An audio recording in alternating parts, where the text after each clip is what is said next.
Oi, gente, tudo bem? Muita gente, quando vai me procurar sobre inventário, depois da consulta, quando existem vários herdeiros ou mais de um herdeiro, me pede o seguinte: é possível você gravar um vídeo explicando isso para que eu possa passar para o outro herdeiro? Então, atendendo a pedidos, eu vou fazer aqui um esclarecimento geral sobre a necessidade do inventário.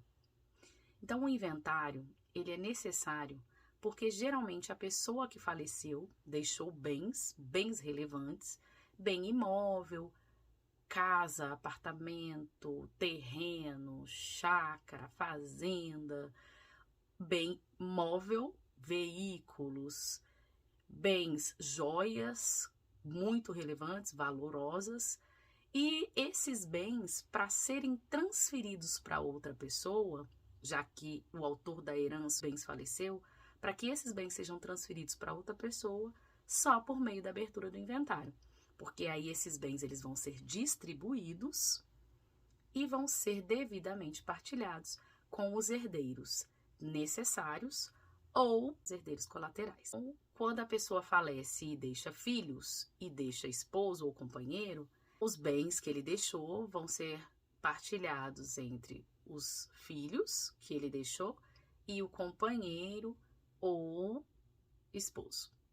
Uma situação um pouco menos comum, mais possível. Não deixou filhos, deixou ascendente, deixou os pais ainda vivos. Esses pais vão dividir a herança com o esposo ou companheiro sobrevivente, que a gente chama de cônjuge supérstite. Se não existirem herdeiros necessários, ascendentes, descendente ou companheiro ou esposa, o inventário ele vai ser dividido com os herdeiros colaterais, que seriam, na linha sucessória, irmãos, falecendo esse irmão, os filhos desse irmão, e por aí vai. Então, existem várias possibilidades sucessórias, mas o mais fácil de vocês entenderem por meio de um vídeo é que os herdeiros necessários são os descendentes ou ascendentes e o cônjuge sobrevivente. Eu até já deixei um vídeo aqui no canal falando sobre o falecimento, porque na época da pandemia muita gente ficava na dúvida sobre, se eu tiver casada com essa pessoa tem direito a alguma coisa se eu morrer? Sim, essa pessoa tem direito, porque uma coisa é o divórcio que você dispõe quando você quiser, a dissolução da união estável que você dispõe quando você quiser, e outra coisa completamente diferente é o falecimento, que é uma situação inesperada, e você deixando um companheiro lá registrado como companheiro numa escritura de união estável ou numa certidão de casamento, o Estado entende que você queria deixar alguma coisa para essa pessoa, que você ficou com ela até a morte. Então, sim, você morreu e essa pessoa que sobreviveu vai ter direito à sua herança. Ainda que você faça testamento, você não pode dispor completamente dos bens em prejuízo de outra pessoa. Então, 50%, dependendo do regime de casamento, dependendo do regime de união estável, uma parte dos bens vai necessariamente para essa pessoa com quem você conviveu até o falecimento. O inventário ele pode ser feito extrajudicialmente, o inventário é no cartório e precisa de advogado. Uma pergunta muito corriqueira. Precisa de advogado para fazer? Sim, precisa de advogado para fazer. A escritura de inventário só vai ter validade se ela estiver assinada por advogado junto com os herdeiros. O imposto de transferência, causa morte e doação, é um imposto que é necessariamente cobrado pelo Estado. Então, uma vez eu ouvi uma pessoa falar o seguinte: agora chegou o momento de você falar com o juiz que a gente não precisa pagar o imposto, porque a pessoa falecida deixou mais dívidas do que bens. Então, a gente não precisa pagar o imposto. Uma coisa não tem nada a ver com a outra.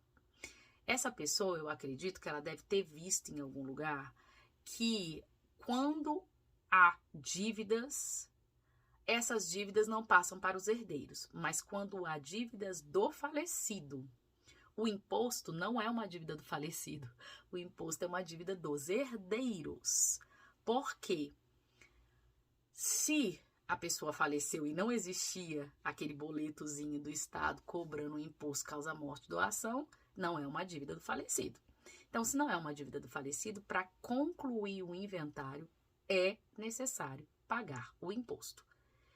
Tá, então vamos dispor de algum desses bens aqui para a gente poder fazer o pagamento do imposto. O cartório não tem como autorizar essa disposição de bens, porque esse conjunto de bens que vai gerar o imposto. Então, ele não pode tirar um para poder pagar o imposto. Então, quem pode autorizar isso? O judiciário. Então, vocês têm que abrir mão, vocês herdeiros, têm que abrir mão de entrar com o inventário no cartório para entrar com o inventário judicial. Ah, e qual é o problema disso?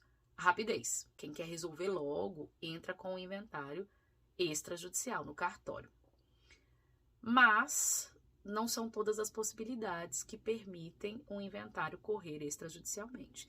Então, só vai poder correr extrajudicialmente o inventário se não tiverem pessoas menores de 18 anos, se não tiverem incapazes e se as pessoas estiverem todas de acordo. Então, se começar briga por causa de um bem, de outro, não vai poder correr extrajudicialmente. Se quiser fazer o pagamento do imposto no final do inventário, se quiser autorização para poder fazer a venda de algum bem para poder pagar o imposto.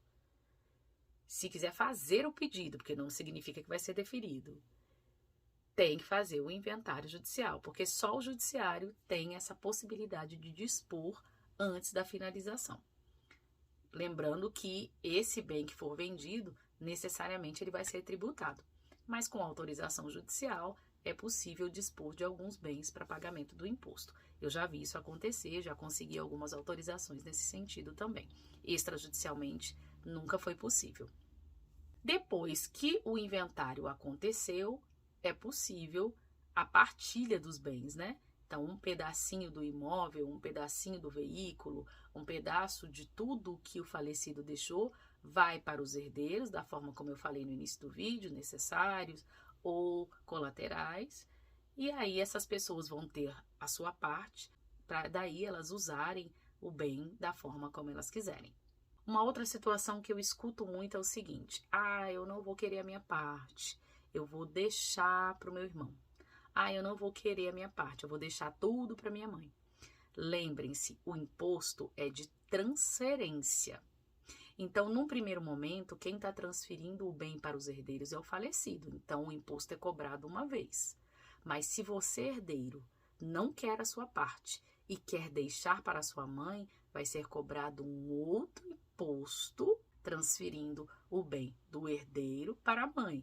E a mãe não quer, vai deixar para outro filho. E vocês vão ficar aí sendo tributados de forma diversa. Geralmente esse imposto não é barato. Aqui no Distrito Federal é 4% do valor do bem. E quem avalia o bem é a Secretaria da Fazenda do Distrito Federal. Então, se vocês não querem ser tributados várias vezes, o que eu aconselho? Recebam seu quinhão, recebam seu pedaço e disponham como vocês acharem melhor. E sejam tributados novamente quando vocês forem vender, dependendo do contrato de compra e venda que vocês forem fazer do bem. Então, não fiquem tendo essa ideia de, eu não quero nada e eu vou deixar para minha mãe para serem tributados várias vezes. Porque o imposto, ele é de transferência. Então, vocês serão tributados várias vezes, caso vocês façam várias transferências do mesmo bem. E uma outra situação que é muito interessante e que poucas pessoas sabem é que quando a pessoa falecida deixa só, por exemplo, o salário em conta, ela não tinha veículo, ela não tinha imóvel no nome dela, não tinha joias, não tinha nada de muito valoroso, mas tinha um salário em conta. E esse salário deve ser devidamente dividido entre os herdeiros. É possível fazer um procedimento um pouco mais simples, que é o pedido de alvará judicial, que é um pedido para o juiz liberar lá a conta para que esse valor possa ir para os herdeiros. Atualmente, quando as pessoas falecem, há uma comunicação imediata do cartório para o banco. Então, fez a certidão de óbito, o cartório já comunica para os bancos para bloquearem as contas, porque antigamente, quem tinha acesso à conta, o morto estava sendo enterrado e a pessoa estava sacando dinheiro. Então, hoje em dia não é possível fazer essa movimentação e por isso, por ser um procedimento um pouco mais simples, só dinheiro em conta, dependendo do valor que tiver em conta, é possível fazer a movimentação por meio de uma vara judicial e é necessário advogado também. Se vocês conhecem pessoas que têm essas dúvidas básicas sobre inventário, já passa esse vídeo para frente e me segue para mais.